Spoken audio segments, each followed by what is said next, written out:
berapa? 10 ya? 10 apa 9?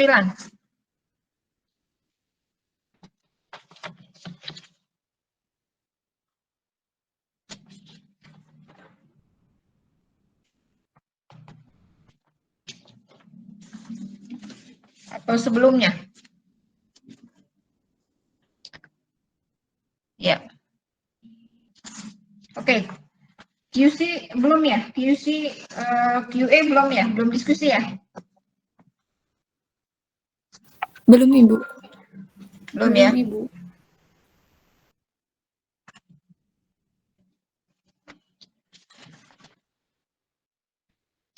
Oke, Adi Rizky 3B. Adi Rizky ada 3B? Adi ada, Bu. Adi, oke. Coba Adi kira-kira dari mengenai QC QA ini kalau Anda membacanya bisa cerita kira-kira di industri itu kan mungkin nanti Anda kerja praktek atau tugas akhir ya, kalau sudah bekerja itu sudah kemungkinan besar sudah pasti ya. Tapi mungkin Anda bisa membaca di sini kira-kira perbedaan antara QC dengan QA ini apa begitu ya. Nanti mungkin bisa ditambahkan atau ada masukan dari kakak kelas Anda RPL yang sudah yang sudah berpengalaman di industri, mungkin bisa menambahkan kekurangannya istilah QC maupun QA ini begitu. Tapi menurut Adi yang sudah membacanya, sudah memahaminya atau juga mungkin mendengar, kira-kira QC saja dulu itu apa? Silakan. Baik Ibu, apakah perbedaannya antara QA dan QC? Iya, begitu kurang lebih ya. Kalau dari yang saya tangkap mah, Bu, kalau Iya. QA itu lebih ke konsep sebelum menjalankan QC-nya. Jadi kayak QA itu perencanaannya dulu, baru QC-nya itu yang dilakukannya. Itu, Bu. Konsep, jadi mengkonsep dulu begitu. Nah iya, Bu. Dan Merencanakan, mengkonsep. Gitu. Oke, kalau QC? QC-nya itu menjalankannya. Jadi kalau QA itu kayak konseptor, kayak apakah kita melakukan QC atau kita melakukan prosesnya itu sudah benar belum, atau yang baiknya itu kayak gimana. Jadi dikonsep dulu oleh QA, baru QC-nya baru menjalankan sesuatu yang udah direncanakan QA-nya itu, Bu. Ya. Oke. Adi ya, menurut Adi ya. Oke. Iya, Ibu, baik. Ya. Kemudian menurut Olivia, kelas 3A, ada tambahan? Silakan, ini banyak sekali mengenai QC. Olivia.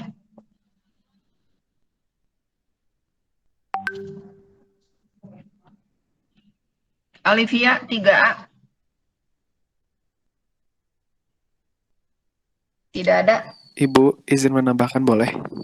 Oleh siapa ini? Saya Frans, Bu.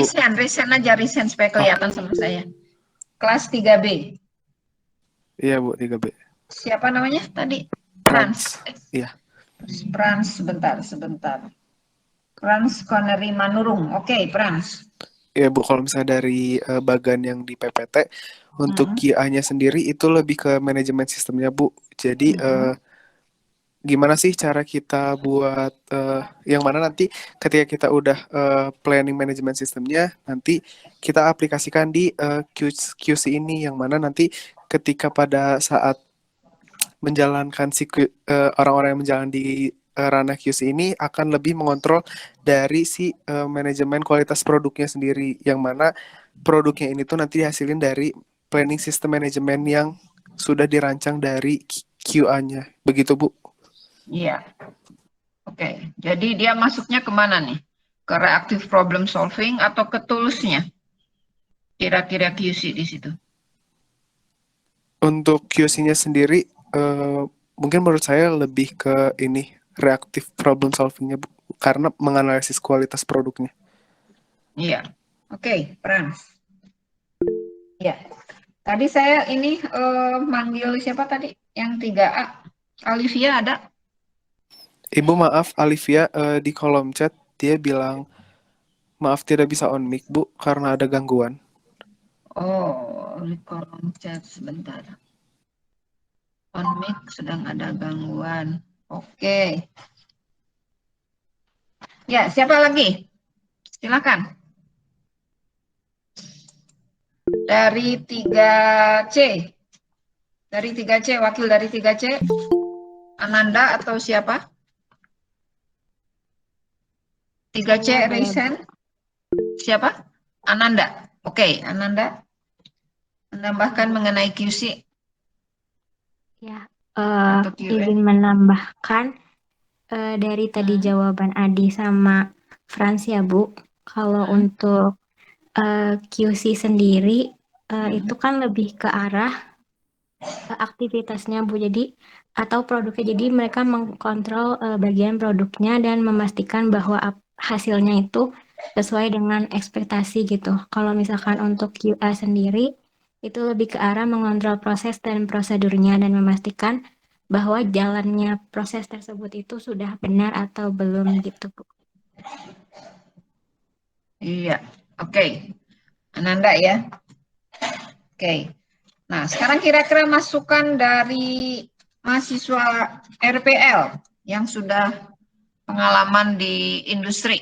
Silakan. Nabila masuk tidak? Zafiera sakit ya? Nabila masuk? Nabila Suri Oktaviani?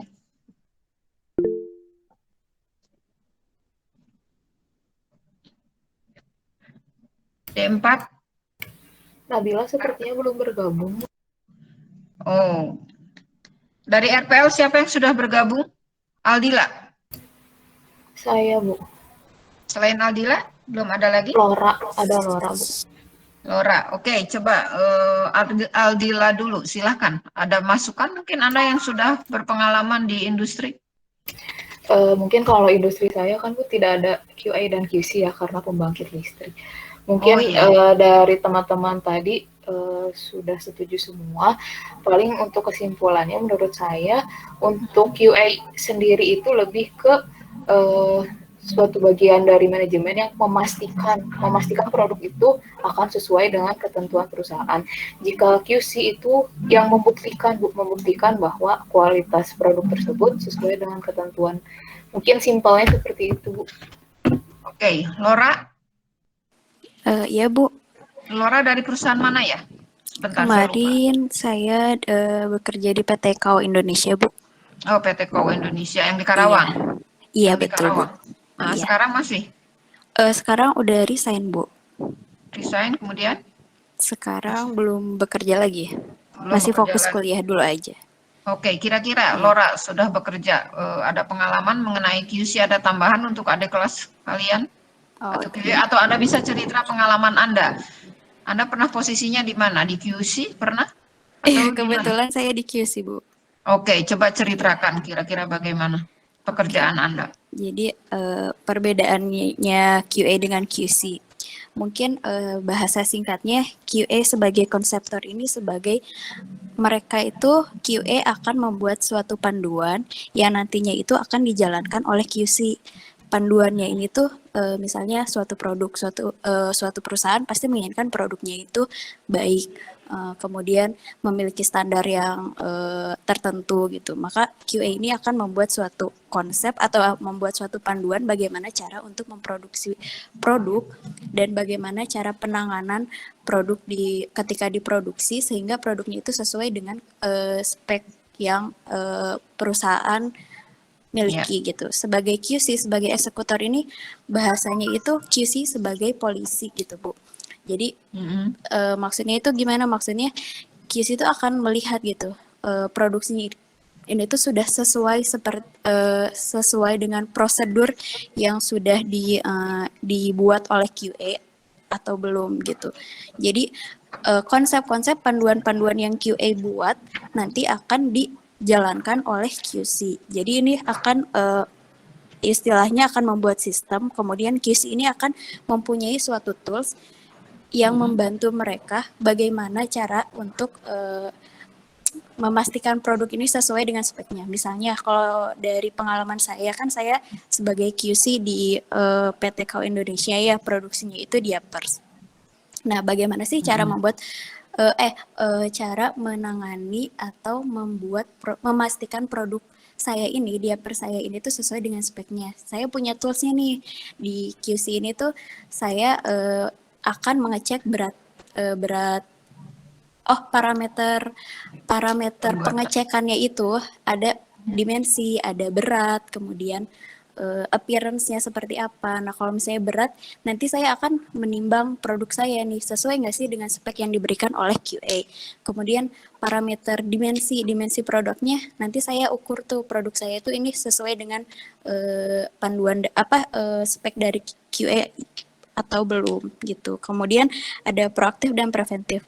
QA ini akan membuat suatu panduan atau sistem gitu untuk mencegah dan sebagai mencegah produk ini tuh akan menyimpang gitu, Bu. Nah, nanti ketika produknya ini tuh menyimpang, QC itu akan menjalankan suatu panduan gitu ya. Gimana sih caranya ini produknya yang menyimpang ini tuh harus diapakan, kemudian bagaimana tahu produk tersebut itu menyimpang. Nah, ini sebagai reaktif dan problem solving-nya. QA untuk mengecek prosesnya pasti QA akan menganalisis prosesnya itu akan seperti apa, dan QC ini akan fokus terhadap produknya gitu. Jadi main yang pokoknya QC ini tuh akan bagaimanapun caranya produk itu harus sesuai dengan spek gitu. Kemudian prosedur, ya pasti di dalam suatu panduan-panduan QA akan membuat prosedur untuk pengecekan itu seperti apa. Dan QC kemudian nanti akan menjalankan aktivitasnya, menjalankan prosedur yang sudah dibuatkan oleh QA. Nah, lanjut lagi ada QA akan make sure gitu, memastikan produknya memastikan step-step kita sesuai dengan the right things and the right way. Gimana ya Mas menjelaskannya? Pokoknya dan QC ini akan memastikan hasil produk yang sudah diproduksi ini itu sesuai dengan speknya gitu, Bu. Begitu. Ya, yang diharapkan sesuai dengan prosedur ya. Iya, betul, yang diharapkan ini sesuai dengan Berarti dari QC masih anak buahnya QC itu sejajar dengan operator, atau QC itu sejajar dengan operator, atau operator jadi di bawah QC ya? Berbeda sih, Bu. Udah berbeda departemen. Justru di sini tuh kenapa disebut QC sebagai polisi, kita tuh akan memperhatikan atau sebagai menilai gitu atau Jadi operator tuh nggak bisa berbuat semena-mena gitu. Jadi kita tuh harus ibaratnya mengawasi operator gitu supaya mereka tuh menjalankan atau memproduksi suatu barang itu sesuai dengan SOP-nya gitu, Bu. Iya. Oke, jadi melakukan aktivitas semacam pemeriksaan atau inspeksi gitu ya terhadap produk betul, atau servis ya di situ ya. Iya, betul. Oke, ya, jadi itu keterangan yang cukup jelas ya, antara yang ini dialami langsung oleh kakak kelas kalian Laura ya di perusahaan KAU tadi ya. Jadi itu jelas pengalaman sendiri ya. Nah, di sini dalam perusahaan besar itu biasanya QA dan QC itu dipisahkan setahu saya ya, dan memiliki pimpinan masing-masing begitu. Tapi bagi perusahaan menengah atau kecil, QA dan QC ini kadang-kadang ada yang juga digabung begitu. Jadi tergantung dari kondisi dari perusahaan itu ya, begitu ya, Laura? Betul, Bu. Ada beberapa perusahaan ada yang QC and QA itu ada satu departemen yang sama, dan ada beberapa perusahaan juga yang QC itu di satu naungan dengan produksi, sedangkan QA itu merupakan divisi yang berbeda gitu, Bu. Ya. Iya. Oke, makasih ya Laura ya. Jadi ini keterangan yang lebih lengkap, lebih jelas dan memang realistis begitu ya dengan kenyataan pengalaman Laura sendiri. Oke, bagaimana 3A, 3B dan 3C mungkin supaya lebih paham mengenai QC dan Ibu izin QA. bertanya. Nah, oke. Mungkin ke Teh Laura ya mau nanya. Kalau misalkan nanti Oke, kan boleh. ya dari QC kan ini ya lebih ke controller produknya. Semisal kalau misalkan tadi kan kita menyinggung perihal kalau misalkan si produknya menyimpang dari SOP, apakah itu dianggap produk gagal atau bisa didaur ulang kembali Teh? Cukup, terima Silakan kasih Bu. Laura. Ya, silakan Laura. Iya, untuk produk yang tidak sesuai dengan spek, kemarin itu kan sudah sudah disinggung sama Pak Tri ya. Untuk produk-produk yang tidak sesuai spek itu disebutnya ada produk dengan produk NG atau produk reject. Atau produk NG. Produk NG itu yang tidak sesuai dengan spek. Nah, spesifikasinya itu ada lagi produk NG yang mayor, minor, dan critical. Minor itu suatu produk atau disebutnya penyimpangan di produk gitu ya, tapi masih bisa digunakan atau masih bisa dipasarkan. Itu produk minor. Produk minor ini tuh NG minor ini tuh ada suatu cacat tapi kecil dan dia tuh tidak akan mengurangi fungsinya gitu. Kalau misalnya di diapers ada suatu pokoknya ada suatu defect yang ketika dipakai pun user nggak akan tahu kalau itu ternyata ada defect gitu. Terus kemudian ada defect mayor. Nah, defect mayor ini tuh merupakan defect yang nggak bisa, produknya itu udah nggak bisa dipakai lagi, jadi alias langsung dibuang aja. Terus ada defect critical. Critical itu sama aja sih sama mayor. Iya gitu. Jadi kalau misalnya saya kan di produknya itu manufacturing ya. Jadi ketika suatu produk udah dinyatakan defect mayor, itu pasti langsung dibuang, nggak bisa dipakai lagi. Sedangkan nggak bisa di recycle. Sedangkan kalau misalnya produknya masih minor, defectnya minor itu masih bisa diperjualbelikan gitu. Kalau misalnya untuk di industri kimia, ini tuh sebenarnya saya kebetulan lagi magang juga. Saya magang di perusahaan yang produk adhesif. Nah, ketika ada suatu produk yang out spec, nanti tuh produknya akan di hold, kemudian akan di blending di batch yang selanjutnya. Itu penanganan dari produk-produk yang defect gitu. Begitu. Iya. Jadi tergantung dari karakter defectnya seperti apa ya. Ya, karakteristik jadi ada defectnya levelnya seperti ya. apa. Iya. Iya. Risikonya itu bagaimana tuh? Apakah ada semacam itu kesalahannya itu bisa lihat dari kesalahan mana tuh? Kesalahan mesin, kesalahan manusianya sendiri, atau kesalahan mesin, atau bagaimana itu nanti? Kalau Kan harus ada misalnya, evaluasi ya sebetulnya kan? iya betul. Misalnya ketika ada defectnya itu diakibatkan oleh kontaminan. Pasti ketika reaksi berlangsung atau ketika proses produksi berlangsung, pasti ada beberapa yang akan timbul kontaminan. Kalau misalnya kontaminan itu kan bisa terjadi atau ditimbulkan dari mesin itu sendiri, atau misalnya pengelolaan dari manajemen raw materialnya itu tidak bagus sehingga menghasilkan produk yang tidak baik akibat raw material, pemilihan bahan baku yang tidak baik, itu bisa jadi. Kemudian ataupun kalau misalnya ada kesalahan dari human error gitu ya,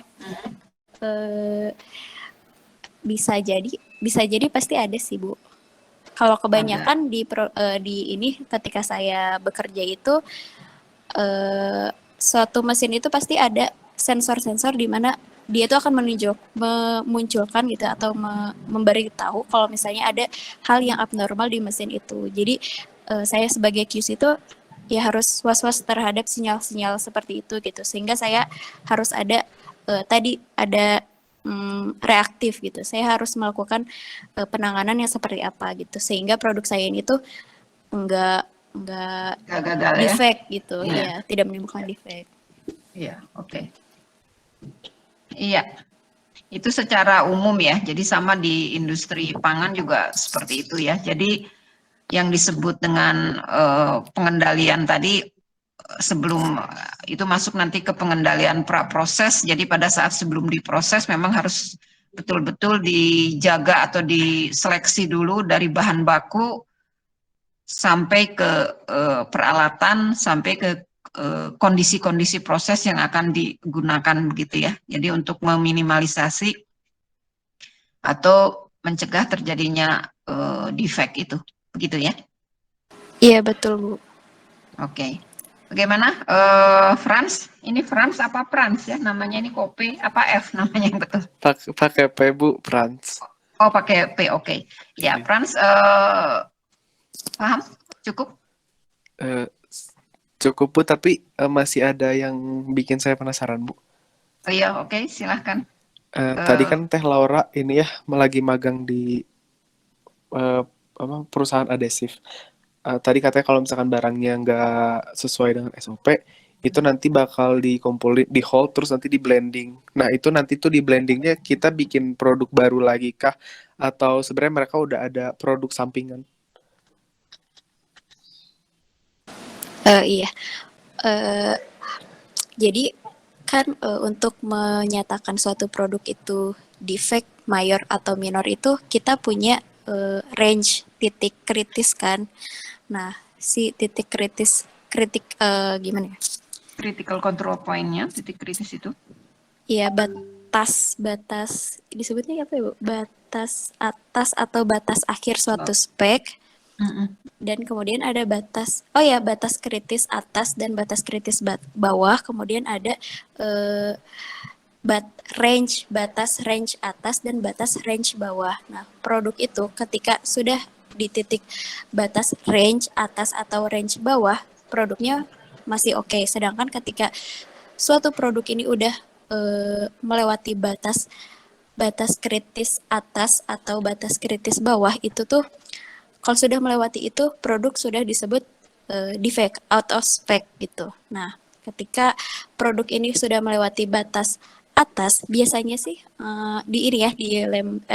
di pabrik adhesif saya ini, ketika suatu produk sudah melewati batas atas masih dinyatakan oke, karena kan adhesif itu lem perekat. Kalau misalnya suatu lem terlalu rekat, berarti kan akan menimbulkan memberikan keuntungan bagi user kan.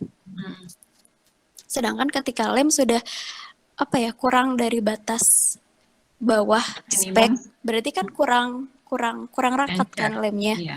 Nah, itu tuh akan di hold dulu tuh, nggak akan langsung diloloskan. Nah, nanti produk yang di hold ini kita cek tuh spesifikasinya seperti apa. Kemudian ketika kita memproduksi batch yang selanjutnya yang sama-sama nih produknya, kemudian nanti kita lihat ternyata produk yang lagi dibuat ini ternyata kekentalan gitu, melewati batas atas, maka akan diencerkan dengan produk yang melewati batas bawah ini gitu. Jadi nanti akan di blending dan menghasilkan jadi diharapkan hasilnya itu akan di dalam spesifikasi gitu, masuk ke dalam spek. Jadi diperbaiki mutunya ya. Iya, tapi catatannya itu harus produknya itu harus sama gitu. Iya. Kalau misalnya di blending di lem yang karakteristiknya berbeda kan nggak bisa gitu. Jadi catatannya itu harus produknya sama,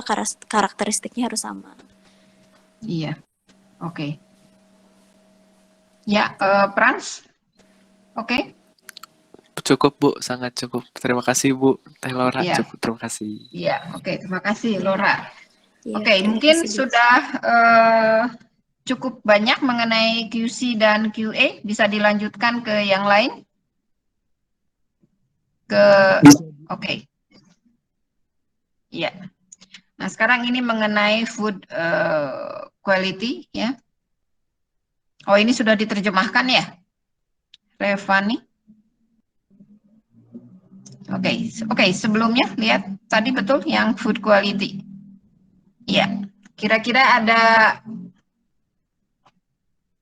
masukan dari sini atau ada komen? Silahkan.